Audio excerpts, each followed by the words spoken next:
Les doigts d'Elias Vance effleuraient les cartes holographiques des abysses cosmiques, traçant des merveilles qu'il ne voyait plus, seulement les courbes fantômes que les doigts de Lyra auraient suivies. La grille du poste de cartographie mordait mes avant-bras. Un bourdonnement constant, celui des flux neuronaux, emplissait mon crâne. Je traçais des canyons des abysses, notais les fluctuations énergétiques, routine. L'hologramme bleuâtre projetait des ravins de lumière froide. Aucune beauté n'y subsistait, seulement des données. Vance, progression du relevé du secteur 7. La voix du commandant Thorne, nette et sans chaleur, jaillit de l'intercom. Elle ne demandait pas un avis, mais un chiffre. 95%. Je n'ai pas levé les yeux. Dans le reflet de l'hologramme, j'ai vu Kaelen, le délégué Silt. Il se tenait près du hublot du pont d'observation, immobile. Les vénules luminescentes sous sa peau nacrée s'étaient assombries, devenant des traînées violettes. Il regardait ou écoutait quelque chose que les instruments ne captaient pas. Ses yeux de cristal noir reflétaient les abysses que je tuais méticuleusement. Je me souvenais de Lyra, penchée sur des schémas similaires. Elle voyait une biologie, un écosystème. Je ne voyais que des obstacles à contourner, des ressources à quantifier. Son fantôme était un poids plus réel que le vaisseau. Le dernier pourcentage s'est inscrit, terminé. Un nouveau secteur mis à nu, offert. Ma main s'est approchée de la commande de validation. Elle tremblait, légèrement. Cicatrices anciennes des interfaces, avais-je toujours pensé, alors qu'il s'apprêtait à clore le relevé, un écho gravitationnel parasite, trop structuré pour être naturel, fit trembler les contours de l'hologramme. Le protocole exigeait l'ignorer. Ses doigts, pour la première fois depuis des mois, hésitèrent. Sur l'écran tactique, les données étaient sans équivoque, des silhouettes anguleuses et non biologiques, l'étreinte du vide implantait méthodiquement des bombes gravitationnelles au cœur des canyons des abysses. Mon cœur n'a pas battu plus vite. Il s'est simplement arrêté, un instant. Le silence de la salle de briefing sécurisée était un poids physique. « Analyse confirmée », dis-je, ma voix plate résonnant dans le vide acoustique. Implantation de dispositifs à signature gravitationnelle. Modèle de guerre total. Le commandant Thorne se tenait droit, les mains croisées dans le dos. Son reflet se découpait sur l'écran lumineux, déformant les sinistres schémas. L'éco-parasite donc. Vous avez bien fait de ne pas l'ignorer, cartographe Vance. Kaelen, le délégué, observait depuis le fond de la pièce. La lumière bleutée glissait sur sa peau nacrée, trahissant aucune expression. Seul un léger frémissement de ses membranes temporales indiquait une attention aiguë. La procédure exige une alerte immédiate à la flotte, poursuivis-je, mes doigts planant au-dessus de la console de transmission. Non. Le mot tomba comme une dalle. Thorne tourna enfin la tête vers moi. Ses yeux gris étaient des puits de vide. Ces négociations sont à un point critique. Une révélation pareille les ferait capoter. Les abysses sont hors de toute juridiction reconnue. Techniquement, c'est un no man's land. Je regardais les schémas. Chaque bombe était un point de feu froid sur la carte. Lyra avait étudié les émissions énergétiques de ces canyons. Elle y voyait des synapses, un système nerveux planétaire. Ce n'est pas un no man's land, c'est un organisme. Thorne s'approcha, son ombre m'engloutissant. Votre sentiment personnel n'a pas sa place ici. Vous garderez le silence. C'est un ordre direct. Sa voix était basse, tranchante. Le bien de l'humanité exige parfois des sacrifices invisibles. Le fantôme de Lyra n'était plus un poids. Il était une présence brûlante à mon côté. Garder le silence, valider le mensonge par omission, comme je l'avais fait si souvent. Je baissai les yeux sur mes mains, sur les cicatrices des interfaces, puis je les levai vers l'écran éteint, où l'image du génocide persistait derrière mes paupières. Accepterais-je ce crime en silence, ou cette condamnation à me taire serait-elle l'étincelle qui me ferait enfin revivre? Les paumes d'Elias étaient moites sur le terminal de piratage, chaque bip sonore résonnant comme un coup de marteau dans le silence métallique du hangar désert. Ma propre respiration me parut assourdissante. Le code de déverrouillage de la corvette plongeante clignota. Vert. Un accès acquis en 15 secondes. Le temps qu'il restait avant le prochain cycle de patrouille des drones de sécurité. Je glissais dans le sas, l'odeur de lubrifiant froid et d'ozone me saisissant à la gorge. Le cockpit était une coquille étroite, conçue pour un pilote et ses instruments.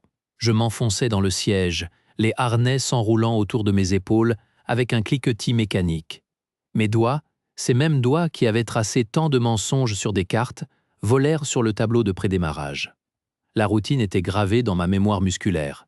Allumage des réacteurs principaux. Vérification du champ de confinement. Une voix synthétique crachota dans le com.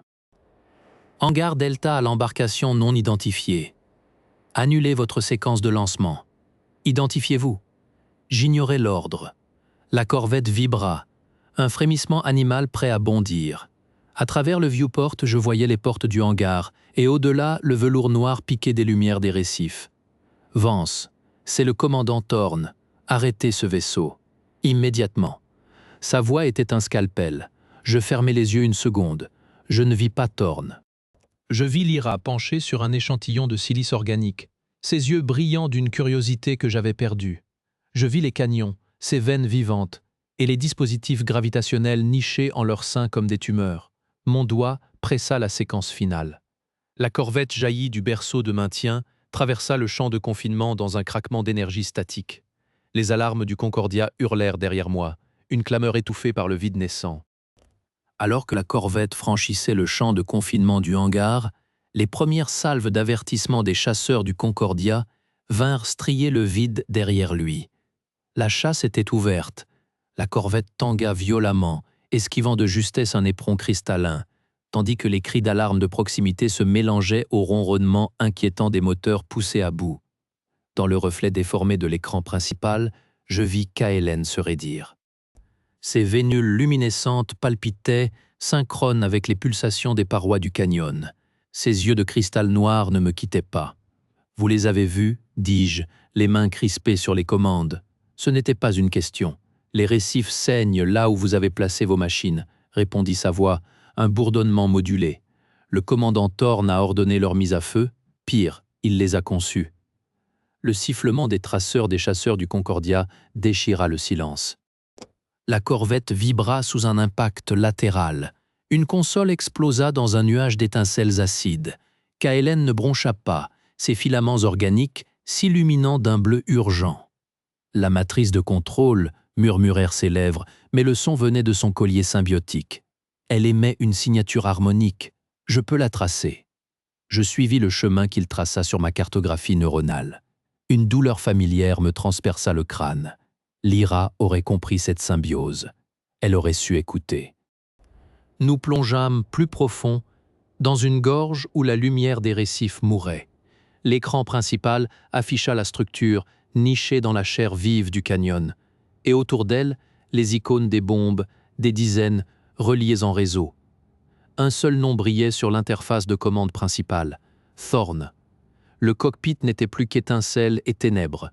Sous nos yeux, sur l'écran fissuré, les icônes des bombes gravitationnelles passaient une à une du jaune au rouge sang. Nous tombions, et l'arme de Thorne s'armait.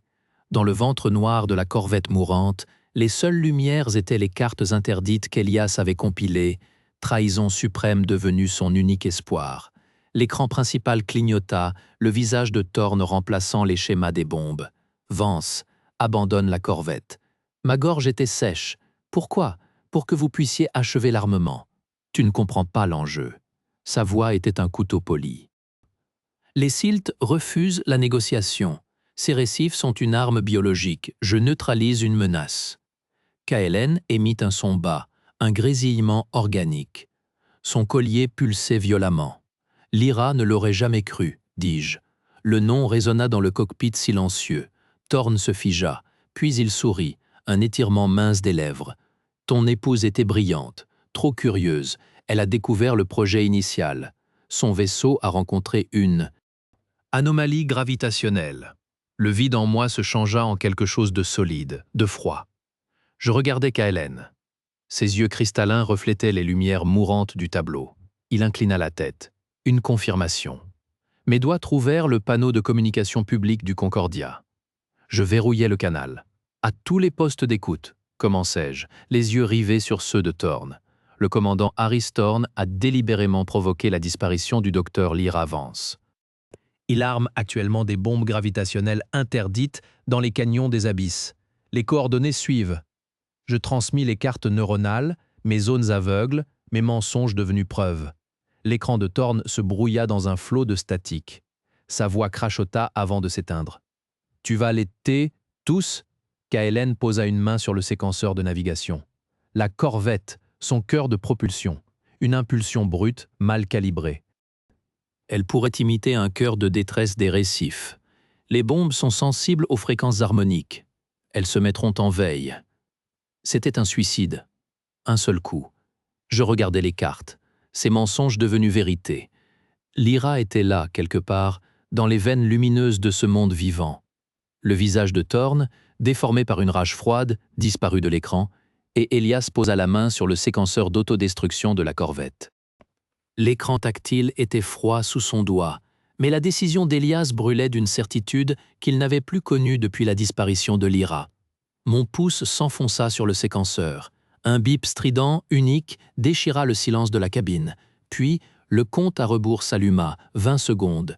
Le cœur de la corvette, un réacteur à fusion miniature, commença à hurler, ses harmoniques se déréglant en une cacophonie calculée. Kaelen ferma ses yeux de cristal. Ses veines luminescentes s'embrasèrent, se synchronisant au gémissement métallique du vaisseau. « Le cœur » murmura-t-il. « Il appelle. » Le vacarme était une lame dans mon crâne. Je fixais l'écran de détection. Les bombes gravitationnelles, une constellation de points rouges, palpitaient. Leurs signaux d'activation vacillèrent. L'une après l'autre, leurs lumières passèrent du rouge à l'ambre, puis s'éteignirent. L'onde de fréquence brute de la corvette agonisante se propageait, un chant de baleines mécaniques qui apaisait les bêtes endormies dans la roche. 10 secondes. La porte du sas explosa dans un geyser d'étincelles. Le commandant Thorne apparut dans l'encadrement, armé, l'uniforme noirci par la suie. Ses yeux gris ne me virent même pas. Ils étaient rivés sur l'écran du compte à rebours, sur la constellation de points qui s'éteignait. Son plan, son sacrifice, son remède monstrueux à la pénurie, tout s'effondrait dans le silence. « Non », gronda-t-il. Le son était rauque, animal. Il leva son arme, pas vers moi, vers Kaelen, dont la lumière interférait avec son carnage. 5 secondes. Je me jetai sur lui. L'impact fut mou, 2 corps usés qui s'entrechoquent. L'arme partit, le rayon brûlant la paroi au-dessus de la tête de Kaelen. La détonation fut absorbée par le hurlement du réacteur. 3 secondes. Thorne me repoussa d'un revers, sa force de soldat intacte. Je perdis l'équilibre, heurtai la console. La douleur explosa dans mes côtes. Il visa à nouveau Kaelen. Une silhouette en combinaison de vol se faufila derrière lui dans l'encadrement brisé. Le lieutenant Marachen. Son visage était strié de suie et de tension. Elle vit l'arme de Thorne pointée sur l'allié Silt. Elle vit le compte à rebours. 2 secondes. Son propre pistolet de service se leva. Pas vers moi, vers son commandant. « Posez l'arme, monsieur !» cria-t-elle, sa voix déchirée par les sirènes. Thorne se figea. Cette microseconde d'hésitation, ce conflit entre sa loyauté fanatique et la mutinerie ouverte dans les yeux de sa pilote, fut sa perte. Une. Le monde devint blanc et silencieux. Pas une explosion. Une expansion. Une vague de force pure, non destructive, émanant du cœur de la corvette comme un souffle géant. Elle traversa le métal, la chair, la pensée. Les lumières s'éteignirent. Puis, des veines bleues et vertes, organiques, naquirent dans les parois du canyon, pulsant à l'unisson. Les récifs répondaient. Je repris conscience étouffée par l'odeur d'ozone et de vie végétale neuve. J'étais plaqué au sol, Shen agenouillé près de moi, son arme toujours dirigée vers Thorne, qui gisait immobile, les yeux grands ouverts, fixant le plafond maintenant vivant de luminescence. Kaelen se tenait debout, intact, un être de lumière dans l'épave sombre. Il me regarda et hocha lentement la tête. Les bombes étaient muettes. Le tribunal militaire du Concordia fut expéditif. Les enregistrements neuronaux, les cartes falsifiées devenues preuves, le témoignage du lieutenant Shen et la présence silencieuse d'un observateur Silt scellèrent le verdict. Thorne, déchu, fut condamné à l'isolement pénal permanent sur la colonie pénitentiaire de Kessel 7, une installation orbitale à bouclier gravitationnel complet conçue pour contenir les criminels de guerre les plus dangereux. Toute communication extérieure lui fut interdite, et ses connaissances techniques furent effacées des archives par décret du Conseil de sécurité galactique. Son fanatisme serait canalisé dans la pierre, mais cette pierre serait désormais celle de sa cellule, sans fenêtre ni espoir de retour. La menace était éteinte. Chen reçut une promotion paradoxale et une affectation à la nouvelle unité de coordination xéno-écologique. Sa loyauté avait trouvé un nouvel objet et elle devint le principal point de contact entre la flotte et les Siltes pour le projet de restauration. Moi, Elias Vance, cartographe félon, je fus condamné pour sabotage, désobéissance et trahison. Ma peine, la restauration. 3 mois plus tard, je me tenais sur la surface d'un récif céleste, non pas dans une épave, mais dans une bulle de bioplastique respirante. Des instruments de cartographie neuronale, recalibrés, étaient posés à mes pieds. Ma tâche était simple, interminable, cartographier la cicatrisation. Tracer les nouvelles veines énergétiques, les écorchures laissées par les bombes désamorcées, les chemins par lesquels la vie des récifs reprenait son cours. Kaelen vint souvent. Il ne parlait pas de Lyra. Il me montrait comment lire la lente guérison dans la pulsation des couleurs, comment certaines cicatrices, en se refermant, créaient des motifs plus beaux que l'original. Il appelait cela la mémoire de la blessure, une carte qui n'était pas dans les archives. Un jour, alors que je traçais les contours d'un nouveau réseau de filaments luminescents, mes doigts tremblants non de fatigue mais de concentration, je vis quelque chose. Une signature énergétique, ténue, familière. Elle ne correspondait à aucun modèle Silt. Elle suivait le rythme des marées gravitationnelles que Lyra étudiait. Elle était là, non comme un fantôme, mais comme une note intégrée à la partition plus vaste. Je ne souris pas, je ne pleurais pas. Je notais la coordonnée sur ma carte, d'une main ferme. Ce n'était pas une fin. C'était un point de départ. Les semaines passèrent. La transmission publique que j'avais envoyée depuis la corvette avait eu des conséquences que je n'aurais pu imaginer. Le Concordia fut rappelé pour enquête complète, et son équipage fut dispersé. Les Siltes, ayant entendu le cœur de détresse, simuler et témoigner de la tentative de destruction, ouvrirent enfin des négociations diplomatiques réelles. Ils partagèrent des données sur la biologie des récifs, et un traité de protection fut ratifié par le Conseil galactique. Les bombes désactivées furent démantelées une à une par des équipes conjointes humaines Silt, leurs composants recyclés en matériel de recherche scientifique. L'étreinte du vide fut déclarée organisation terroriste et traquée à travers les secteurs frontaliers. Un soir, alors que la lumière des récifs prenait des teintes violettes crépusculaires, Kaelen m'amena à un endroit particulier. C'était une clairière de cristaux, au centre de laquelle une formation géologique étrange s'était développée depuis l'impulsion harmonique. Elle ressemblait à une fleur de silice, et en son cœur, l'énergie pulsait selon un motif que je reconnaissais. C'était la signature que j'avais cartographiée, celle qui suivait les marées gravitationnelles de Lyra. Les récifs absorbent les énergies, expliqua Kaelen, sa voix plus mélodieuse que jamais. Ils transforment la douleur en beauté, la perte en mémoire. L'énergie de votre épouse, elle n'a pas disparu, elle a été transformée, elle fait partie de l'écosystème maintenant. Je m'agenouillai près de la formation, posant une main sur la silice tiède. Je ne sentis pas Lyra, je sentis quelque chose de plus vaste, une paix qui englobait sa mémoire. C'était une sépulture cosmique, plus belle que n'importe quelle tombe. La romance n'était pas morte. Elle avait changé d'échelle, était devenue une partie du tissu de ce monde vivant. Je pouvais enfin faire mon deuil. Je passais les mois suivants à cartographier cette transformation, à documenter comment la vie des récifs avait intégré cette énergie étrangère pour créer de nouvelles formes. Mon rapport devint la base du premier traité de xénoécologie appliquée et ma condamnation fut commuée en service civique à durée indéterminée. 1 an après les événements, je me tenais à nouveau sur le pont d'observation d'un vaisseau, mais cette fois-ci, c'était le Harmony, un navire de recherche conjoint. Chen commandait la section sécurité et Kaelen était l'ambassadeur Silt à bord. Nous étions en route vers de nouveaux secteurs à cartographier, non pour l'exploitation, mais pour la compréhension. Je regardais par le hublot les récifs célestes qui s'éloignaient, leur lumière pulsant doucement. Je pensais à Lyra, non plus avec la douleur déchirante du début, mais avec une gratitude tranquille. Elle avait été le catalyseur de tout cela. Sa curiosité, son amour pour ces mondes vivants, avaient finalement triomphé, même après sa mort. Je tournais mon regard vers l'avant, vers les étoiles inexplorées. Ma main, autrefois tremblante sur les commandes de validation, était maintenant ferme. Les cicatrices des interfaces étaient toujours là, mais elles ne me faisaient plus mal. Elles étaient le rappel du chemin parcouru. Le cartographe Félon était devenu jardinier des étoiles, et chaque point qu'il tracerait désormais sur ses cartes serait une promesse de protection et non d'exploitation.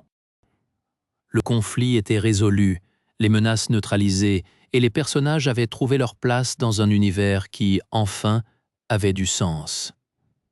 Et pour la première fois depuis bien trop longtemps, je sentis que chaque point que je traçais sur ma carte avait enfin un sens, non pas comme une fin, mais comme le commencement d'un nouveau chapitre, écrit avec l'encre de la rédemption et sur le parchemin des étoiles vivantes.